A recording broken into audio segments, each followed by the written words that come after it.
ಆಹಾರದ ಬಗ್ಗೆ ನಾವು ಕಲಿಯಬೇಕಾದ್ದು ತುಂಬಾ ಇದೆ ಅಲ್ವಾ?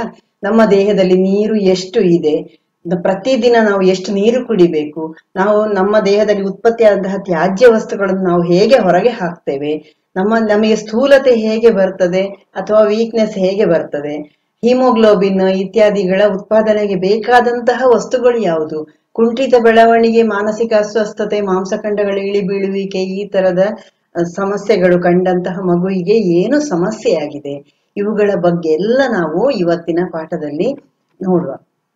ಇದು IAS, KAS, FDA, SDA, GPSTR ಎಲ್ಲ ಪರೀಕ್ಷೆಗಳಿಗೆ ನಿಮಗೆ ಖಂಡಿತವಾಗಿ ಕೇಳುವಂತಹ ಅನೇಕ ಪ್ರಶ್ನೆಗಳಿಗೆ ನೀವು ಉತ್ತರಗಳನ್ನು ಈ ವಿಡಿಯೋದಲ್ಲಿ ಕಂಡುಕೊಳ್ಳುತ್ತೀರಿ. ಹಾಗಾದ್ರೆ ಪ್ರಾರಂಭ ಮಾಡುವ ಅಲ್ಲ, ನಾವು ಹಿಂದಿನ ವಿಡಿಯೋದಲ್ಲಿ ನಾವು ಏನೇನು ಕಲ್ತಿದ್ದೇವೆ ಸ್ವಲ್ಪ ನೆನಪು ಮಾಡ್ಕೊಳ್ಳಿ. ಕಾರ್ಬೋಹೈಡ್ರೇಟ್, ನಂತರ ಯಾವುದು ಪ್ರೋಟೀನ್ ಮತ್ತು ಲಿಪಿಡ್ಗಳ ವಿವಿಧ ರೀತಿಯದ್ದು, ಅವುಗಳ ಕೆಲಸಗಳನ್ನು ಎಲ್ಲ ತಕ್ಕ ಮಟ್ಟಿಗೆ ನೋಡಿದ್ದೀರಿ. ಇವತ್ತು ನಾವು ಅದಕ್ಕಿಂತ ಮುಂದುವರಿದ ಭಾಗ ನೋಡುವ. ಇವತ್ತು ನಾವು ಮತ್ತೆ 3-4 ಅಂಶಗಳನ್ನು ಇವತ್ತು ನಾವು ನೋಡುವ. ಒಂದನೇದಾಗಿ ನೀರು ಯಾಕೆ ಬೇಕು ನಮ್ಮ ದೇಹಕ್ಕೆ, ಎಷ್ಟು ಬೇಕು ನೀರು, ಇದು ಬಹಳ ಪ್ರಾಮುಖ್ಯವಾದದ್ದು ಅಲ್ವಾ?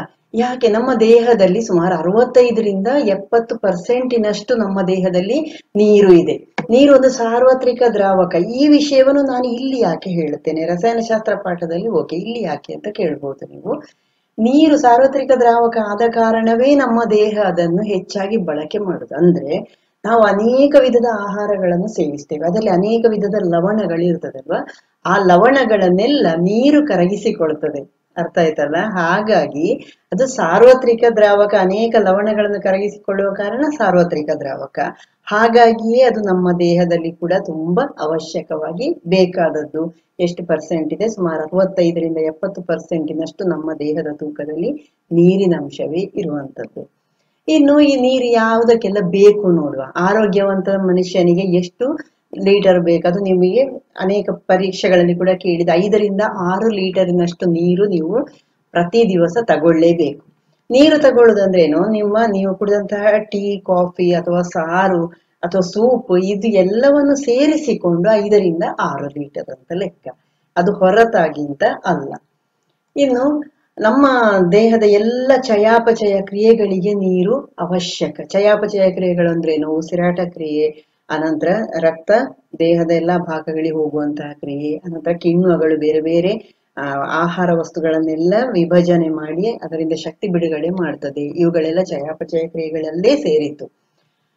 ಇನ್ನು ಬೇರೆ ಯಾವುದೆಲ್ಲ ಪ್ರಯೋಜನಗಳಿದೆ? ದೇಹದ ಉಷ್ಣತೆಯನ್ನು ಸಮತೋಲನಗೊಳಿಸ್ತದೆ. ನಾನು ಬೆವರಿನ ಬಗ್ಗೆ ನಾನು ಹೇಳುವಾಗ ಹೇಳಿದ್ದೇನಲ್ವಾ, ದೇಹ ತುಂಬಾ ಬಿಸಿಯಾದಾಗ ಏನಾಗ್ತದೆ, ಒಳಗಿನಿಂದ ಅದು ಈ ಸ್ವೇದ ಗ್ರಂಥಿಗಳನ್ನು ಪ್ರಚೋದಿಸ್ತದೆ. ಅದರ ಮೂಲಕ ನೀರು ಬೆವರಿನ ಮೂಲಕ ಸ್ವಲ್ಪ ಹೊರಗಡೆಗೆ ಹೋಗ್ತದೆ, ನಮ್ಮ ದೇಹವನ್ನು ತಂಪುಗೊಳಿಸ್ತದೆ ಅಂತ ಹೇಳಿದ್ದೇನಲ್ಲ. ಇದಕ್ಕೆ ಕಾರಣ ಯಾವುದು? ನೀರು. ಅತ್ಯಂತ ಪ್ರಾಮುಖ್ಯವಾಗಿ ನೀರು. ಹಾಗಾಗಿ ನೋಡಿ, ಒಂದು ಸ್ವಲ್ಪ ಭಾಗ, ಒಂದು 5% ನೀರು ಹೋಗ್ಲಿಕ್ಕೆ ಸಾಧ್ಯತೆ ಇಲ್ಲ. ಹೋದ ತಕ್ಷಣ ನಮಗೆ ವಿಪರೀತ ಬಾಯಾರಿಕೆ, ನೀರು ಕುಡಿಲೇಬೇಕು ಹೇಳೋ ಪರಿಸ್ಥಿತಿ ನಮ್ಮ ದೇಹ ಉಂಟು ಮಾಡ್ತದೆ. ಹಾಗಾಗಿ ನೀರು ನಮ್ಮ ದೇಹದಲ್ಲಷ್ಟು ಅದು ಉಳಿತಾಯ ಮಾಡಿಕೊಂಡೇ ಇರ್ತದೆ, 65-70%. ಜೀವಕೋಶಗಳಲ್ಲಿ, ಅಂಗಾಂಶಗಳಲ್ಲಿ ಒಂದು ನಿರ್ದಿಷ್ಟ ತೇವಾಂಶ ಇರಬೇಕು, ನಿರ್ದಿಷ್ಟ ಕೋಶ ದ್ರವ್ಯ ಇರಬೇಕು. ಇದನ್ನೆಲ್ಲ ಯಾವುದು ನೋಡಿಕೊಳ್ತದೆ? ನಮ್ಮ ದೇಹದಲ್ಲಿರುವ ನೀರು. ಹಾಗಾಗಿ ಅದಕ್ಕೋಸ್ಕರವೂ ನೀರು ಬೇಕು. ಇನ್ನು ದೇಹದಲ್ಲಿ ಉತ್ಪತ್ತಿಯಾದ ತ್ಯಾಜ್ಯ ವಸ್ತುಗಳು ಹೇಳೋದು ಯಾವುದನ್ನು? ಯೂರಿಕ್ ಆಮ್ಲ ಬಿಡುಗಡೆ ಆಗ್ತದಲ್ಲ ನಮ್ಮ ದೇಹದಲ್ಲಿ.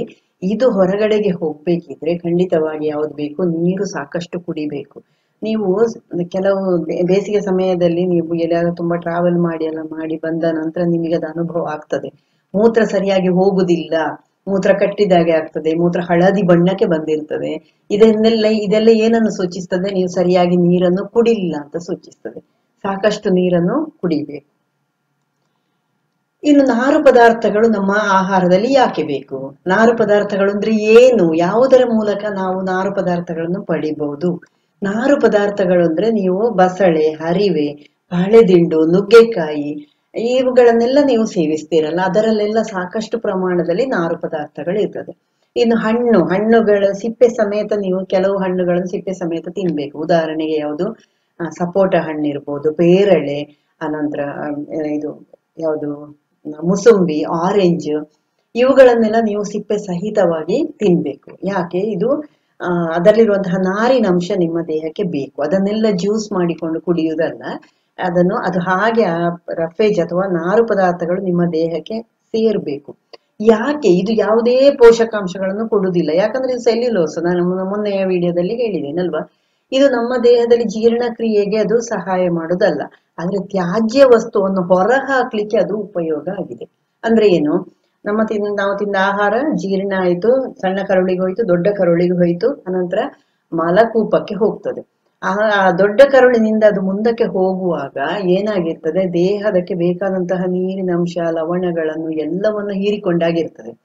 ಈಗ ನಾವು ತಿಂದ ಆಹಾರದಲ್ಲಿ ಕರಗದೇ ಇದ್ದದ್ದು, ನಮ್ಮ ದೇಹಕ್ಕೆ ಬೇಡದೇ ಇದ್ದದ್ದು, ಕರಗದೇ ಇದ್ದದ ಅಂಶಗಳು ಉಂಟಲ್ಲ, ಅದು ಮಾತ್ರ ಇರ್ತದೆ. ಈಗ ಅದನ್ನು ಹಾಗೆ ನಾವು ಹೊರಗಡೆ ಹಾಕ್ಲಿಕ್ಕೆ ಸಾಧ್ಯ ಇಲ್ಲ. ಯಾಕಂದ್ರೆ ಅದು ಗಟ್ಟಿಯಾಗಿರ್ತದೆ, ಅದರ ನೀರಿನ ಅಂಶ ಎಲ್ಲ ಸಾಕಷ್ಟು ತಕೊಂಡಿರ್ತದೆ. ನೀವು ಸಾಕಷ್ಟು ಪ್ರಮಾಣದಲ್ಲಿ ನಾರು ಪದಾರ್ಥವನ್ನು ಸೇವಿಸಿದ್ರೆ ಏನಾಗಿರ್ತದೆ, ಆ ನಾರು ಪದಾರ್ಥಗಳು ದೊಡ್ಡ ಕರುಳಿಗೆ ತಲುಪುವಷ್ಟರಲ್ಲಿ ಏನಾಗಿರ್ತದೆ, ಅದು ನೀರನ್ನೆಲ್ಲ ಸರಿ ಹೀರಿಕೊಂಡು ಅದು ಮೆತ್ತಗಿನ ಸ್ಪಂಜಿನ ತರದ ರಚನೆ ಆಗಿರ್ತದೆ. ಅದು ಮಲದ ಜೊತೆಗೆ ಮಿಶ್ರಣ ಆಗ್ತದೆ. ಯಾಕಂದ್ರೆ ನಮ್ಮ ದೇಹಕ್ಕೆ ಅದು ಬೇಡ ಅಲ್ಲ, ಅದು ಹೊರಗಡೆ ಹಾಕುದು. ಈಗ ಇದು ಏನಾಯ್ತು, ಬಹಳ ಸುಲಭವಾಗಿ ಮಲವು ಹೊರಗಡೆ ಹೋಗ್ಲಿಕ್ಕೆ ಈ ನಾರು ಪದಾರ್ಥಗಳು, ಈಗ ಈ ಮೆತ್ತಗಿನ ರಚನೆಗಳು ಸಹಾಯ ಮಾಡ್ತದೆ. ಕ್ಲಿಯರ್ ಆಯ್ತಲ್ಲ? ಹಾಗಾಗಿ ನಾರು ಪದಾರ್ಥಗಳು ತ್ಯಾಜ್ಯ, ನಮ್ಮ ದೇಹದಲ್ಲಿ ಯಾವುದು ವಿಸರ್ಜನಾ ವಸ್ತುಗಳು, ತ್ಯಾಜ್ಯ ವಸ್ತುಗಳಿದೆಯಲ್ಲ, ಯಾವುದು ಕರಗದೇ ಇದ್ದ ಆಹಾರ ಪದಾರ್ಥಗಳು, ಅವುಗಳು ಹೊರ ಹೋಗ್ಲಿಕ್ಕೆ ನಾರು ಪದಾರ್ಥಗಳು ತುಂಬಾ ಅವಶ್ಯಕ ಇದೆ. ಹಾಗಾಗಿ ಇದು ದೇಹದ ಒಳಾಂಗಗಳನ್ನು ಶುದ್ಧಿಗೊಳಿಸುತ್ತದೆ. ಒಳಾಂಗಗಳನ್ನು ಶುದ್ಧಿಗೊಳಿಸುವಂತಹ ಆಹಾರದ ಘಟಕ ಯಾವುದು ಅಂತ ಕೇಳ್ಬೋದು ನಿಮಗೆ. ಉತ್ತರ ಏನು? ನಾರು ಪದಾರ್ಥಗಳು. ನೆನಪಿಟ್ಕೊಳ್ಳಿ. ಇನ್ನು ಕೆಲವೊಂದು ಪೋಷಕಾಂಶಗಳ ಕಡಿಮೆ ಆದಾಗ ಅಥವಾ ಹೆಚ್ಚಾದಾಗ ಏನು ಸಮಸ್ಯೆ ಆಗ್ತದೆ ಅದನ್ನು ನಾವೀಗ ನೋಡುವ. ಒಂದನೇದಾಗಿ ನಾವು ಕಾರ್ಬೋಹೈಡ್ರೇಟಿನ ಬಗ್ಗೆ ನಾವು ಮೊದಲೇ ಸಾಕಷ್ಟು ತಿಳ್ಕೊಂಡಾಗಿದೆ. ಈಗ ನಾವು ನ್ಯೂನತಾ ಕಾಯಿಲೆಗಳನ್ನು ತಿಳ್ಕೊಳ್ಳ. ಕಾರ್ಬೋಹೈಡ್ರೇಟ್ ಕಡಿಮೆ ಆದ್ರೆ ಏನಾಗ್ಬಹುದು?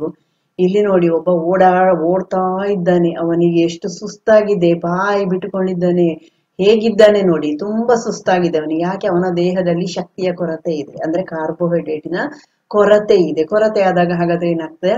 ನಿಶ್ಶಕ್ತಿ ಉಂಟಾಗ್ತದೆ, ನಮ್ಮ ದೇಹದಲ್ಲಿ ನಿಶ್ಶಕ್ತಿ ಉಂಟಾಗ್ತದೆ. ಸರಿ, ಈಗ ಇವನನ್ನು ನೋಡಿ ಏನಾಗಿದೆ, ಇವನು ಕಾರ್ಬೋಹೈಡ್ರೇಟ್ ಅನ್ನು ಅತಿಯಾಗಿ ಸೇವಿಸಿ ಶರೀರ ಸರಿ ಸ್ಥೂಲತೆ ಬಂದಿದೆ, ಅಂದ್ರೆ ದಪ್ಪಾಗಿದ್ದಾನೆ ಅಲ್ವಾ.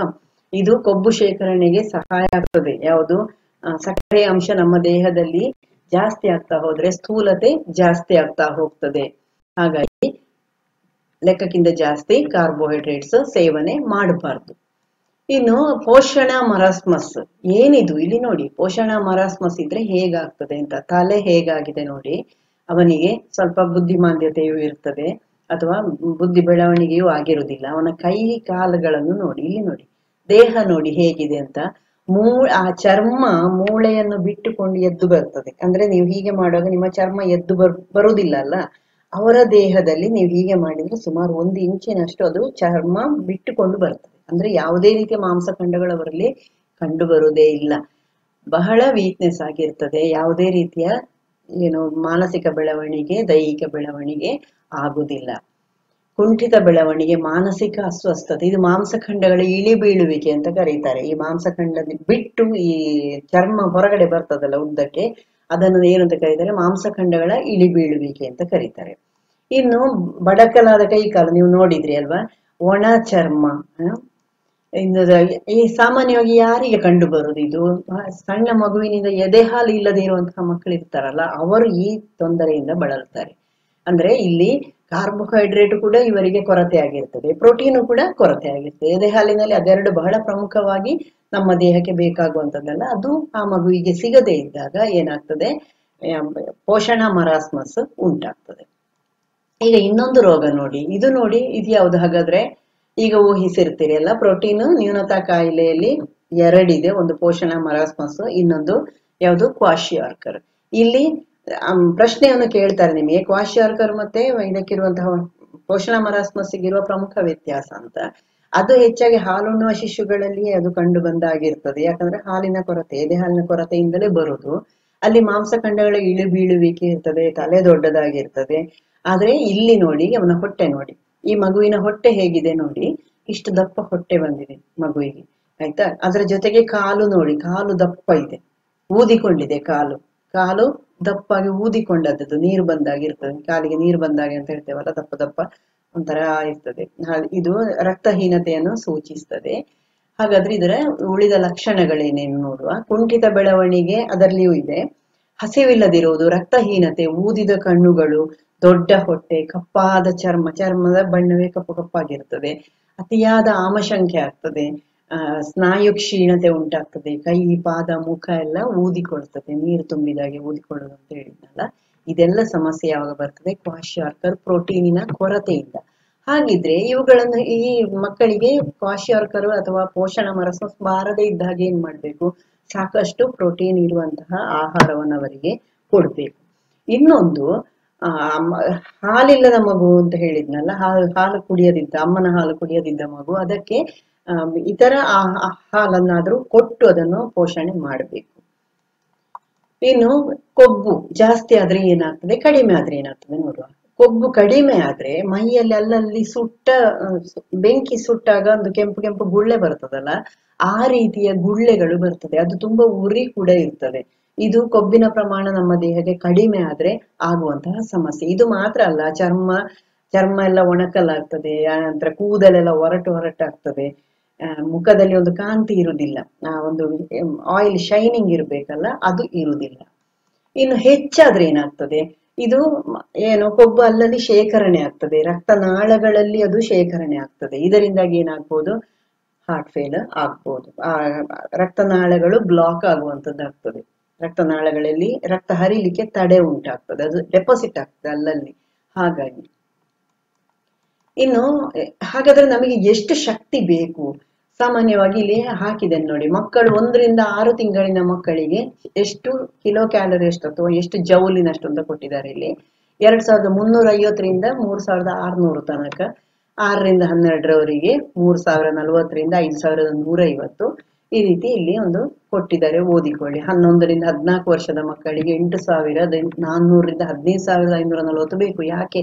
ಇಲ್ಲಿ ಅವರು ಸಿಕ್ಕಾಪಟ್ಟೆ ಆಟ ಆಡುವಂತಹ ಟೈಮ್ ಅಲ್ವಾ, ಹಾಗಾಗಿ ಅವರಿಗೆ ಅವಶ್ಯಕತೆ ಇದೆ. 15 ರಿಂದ 18 ವರ್ಷದವರಿಗೂ 8820 ರಿಂದ 16380. ಈ ವಯಸ್ಸಲ್ಲಿ ನಾವು ಮಾಡಬಾರದೆಲ್ಲ ಮಾಡ್ಲಿಕ್ಕೆ ಪ್ರಾರಂಭ ಮಾಡ್ತೇವೆ, ಎಲ್ಲಿ ಏನು ಕಂಡಿದೆ ಸಾಹಸವೇ ಮಾಡುವಂಥದ್ದು. ಹಾಗಾಗಿ ಇನ್ನು ವಯಸ್ಕರಿಗೆ 19 ರಿಂದ 22 ವರ್ಷದವರಿಗೆ 10,500 ರಿಂದ 13,860 ಕಿಲೋ ಜೌಲಿನಷ್ಟು ಶಕ್ತಿ ಅವಶ್ಯಕತೆ ಇದೆ. ಇನ್ನು ಇಲ್ಲಿ ನೋಡಿ, 51 ರಿಂದ 75 ವರ್ಷದವರಿಗೆ ಎಷ್ಟು ಬೇಕು ನೋಡಿ, 8,400 ರಿಂದ 11,760. ಯಾಕೆ ಇದ್ಯಾಕೆ ಇಷ್ಟು ಕಡಿಮೆ? ಇಲ್ಲಿ ನಾವು ಮಾಡುವಂತಹ ಕೆಲಸದ ಪ್ರಮಾಣ ಕಡಿಮೆ ಆಗ್ತಾ ಬರ್ತದೆ. ದೈಹಿಕ ಶ್ರಮ ನಮಗೆ ಮಾಡ್ಲಿಕ್ಕೆ ಆಗುದಿಲ್ಲ ಅಂತ ಆಗುವಾಗ ನಾವು ಕಡಿಮೆ ಕ್ಯಾಲೋರಿ ಸೇವನೆ ಮಾಡಿದ್ರೆ ಸಾಕಾಗ್ತದೆ. ಇನ್ನು ಚಟುವಟಿಕೆ ಆಧಾರವಾಗಿಯೂ ನಮ್ಮ ದೇಹಕ್ಕೆ ಬೇಕು, ಮತ್ತು ದೇಹದ ತೂಕಕ್ಕೆ ಅನುಗುಣವಾಗಿ ಎಷ್ಟು ಕಿಲೋ ಜೌಲ್ ಅಂತ ನಮಗೆ ಶಕ್ತಿಯ ಅವಶ್ಯಕತೆ ಇದೆ. ನಿದ್ದೆ ಮಾಡ್ತಾ ಇರುವಾಗ ನಾವು ನಮ್ಮ ದೇಹಕ್ಕೆ ಎಷ್ಟು ಬೇಕಾಗುದು? 4.62 ಕಿಲೋ ಜೌಲ್ ಇದ್ರೆ ಸಾಕು. ಅದೇ ಸಾಧಾರಣ ವೇಗದ ನಡಿಗೆ ನಡ್ಕೊಂಡು ಸ್ವಲ್ಪ ಫಾಸ್ಟ್ ಆಗಿ ನಡ್ಕೊಂಡು ಹೋಗುತ್ತಾ ಇದ್ರೆ ಆಗ ನಮಗೆ 13.86 ಕಿಲೋ ಜೌಲ್ನಷ್ಟು ಶಕ್ತಿ ನಮಗೆ ಬೇಕಾಗ್ತದೆ. ಇನ್ನು ತುಂಬಾ ಕೆಲಸ ಮಾಡುವವರಿಗೆ, ಅಂದ್ರೆ ಕೂಲಿ ಕೆಲಸ ಎಲ್ಲ ಹೊತ್ತುಕೊಂಡೆಲ್ಲ ಹೋಗ್ತಾರಲ್ಲ, ಭಾರ ಹೊತ್ತುಕೊಂಡು ಕಷ್ಟಪಡ್ತಾರಲ್ಲ, ಅಂತವರಿಗೆ 23.1 ಕಿಲೋ ಜೌಲ್ನಷ್ಟು ಅವರಿಗೆ ಶಕ್ತಿ, ಪ್ರತಿ ಕೆಜಿಗೆ ಅವರಿಗೆ ಅಷ್ಟಷ್ಟು ಕಿಲೋ ಜೌಲ್ನಷ್ಟು ಶಕ್ತಿ ಬೇಕಾಗ್ತದೆ. ಇನ್ನು ಆಹಾರದಲ್ಲಿ ಅದು ಇದೆಯೋ ಇಲ್ವೋ, ನಾವು ತಿನ್ನುವ ಆಹಾರದಲ್ಲಿ ಕಾರ್ಬೋಹೈಡ್ರೇಟ್ ಇದೆಯಾ, ಪಿಷ್ಟ ಇದೆಯಾ, ಕೊಬ್ಬಿನ ಅಂಶ ಇದೆಯಾ, ಅದು ನಮಗೆ ಗೊತ್ತಾಗ್ಬೇಕು. ಹೇಗೆ ಗೊತ್ತಾಗುದು? ಅದಕ್ಕೆ ಕೆಲವು ಪರೀಕ್ಷೆಗಳಿದೆ.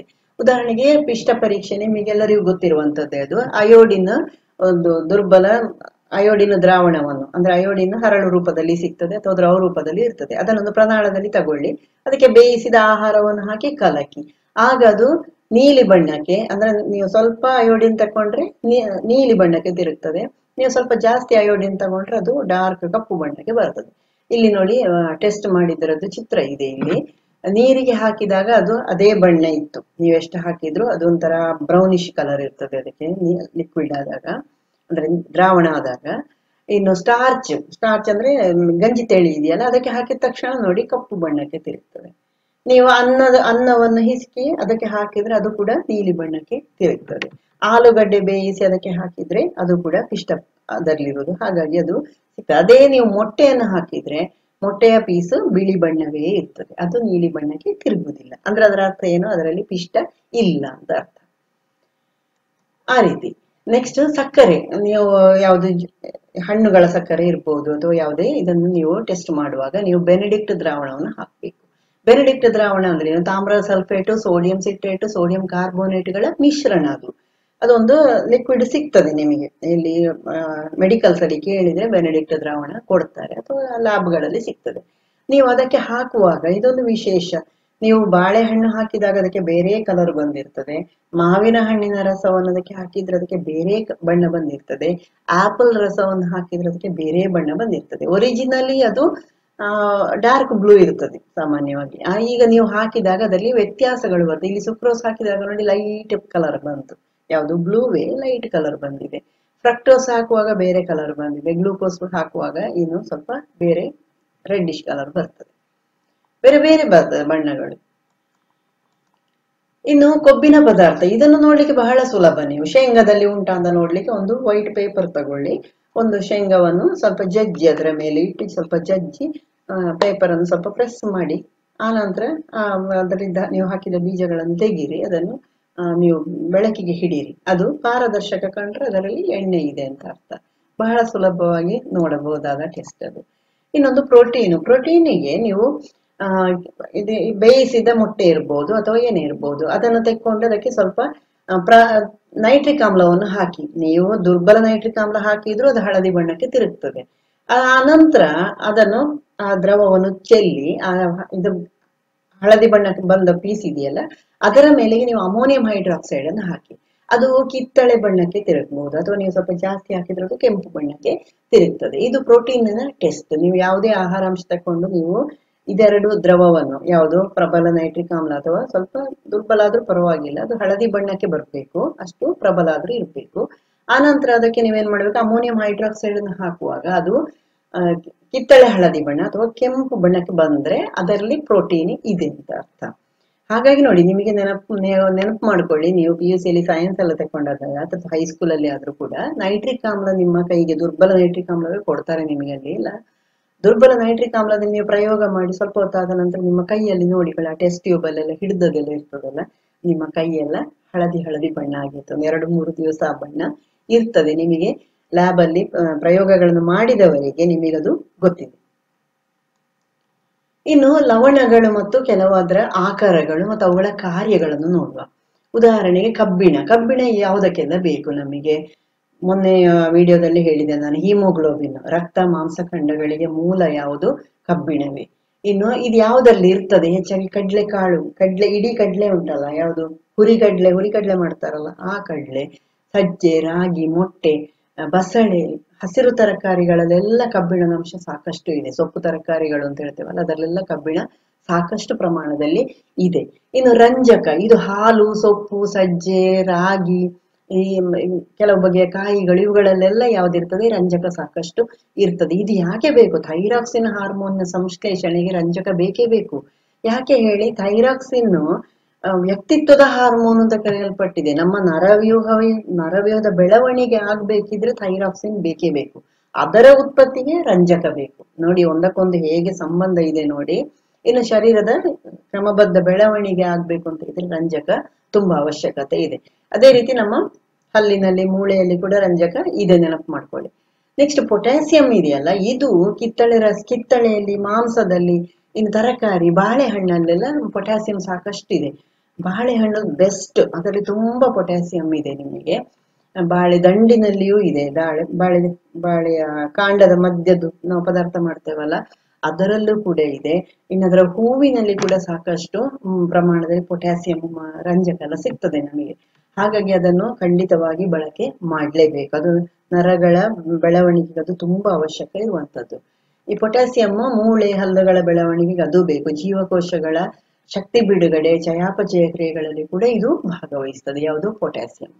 ಇನ್ನು ಸೋಡಿಯಂ, ಇದು ನಿಮಗೆ ಆಹಾರದಲ್ಲಿ ಅಡಿಗೆ ಉಪ್ಪಿನಲ್ಲಿ ಸಾಕಷ್ಟು ಸಿಗ್ತದೆ. ಇನ್ನು ಸೌತೆಕಾಯಿ ಅಂತಹ ತರಕಾರಿಗಳಲ್ಲಿ ಕೂಡ ಸೋಡಿಯಂ ಪೊಟ್ಯಾಸಿಯಂ ಸಾಕಷ್ಟು ಇರ್ತದೆ. ಇದು ಕೆಂಪು ರಕ್ತ ಕಣದಲ್ಲಿ ಇರುವಂತದ್ದು. ಹೆಚ್ಚು ಪ್ರಮಾಣದಲ್ಲಿ ನಮಗೆ ಸೋಡಿಯಂ ಬೇಕಾಗ್ತದೆ. ಆಮ್ಲ ಪ್ರತ್ಯಾಮ್ಲಗಳ ಸಮತೋಲನೆಯನ್ನು ಕಾಪಾಡಬೇಕು ಅಂತ ಇದ್ರೆ ನಮಗೆ ಸೋಡಿಯಂ ತುಂಬಾ ಅವಶ್ಯಕತೆ ಇದೆ. ಕೆಲವರು ಸಂದರ್ಭಗಳಲ್ಲಿ ಆಮ್ಲ ಪ್ರತ್ಯಾಮ್ಲ ಸಮತೋಲನೆ ಆಗದಿದ್ದಾಗ ದೇಹ ತುಂಬಾ ತೊಂದರೆಯನ್ನು ಅನುಭವಿಸ್ತದೆ.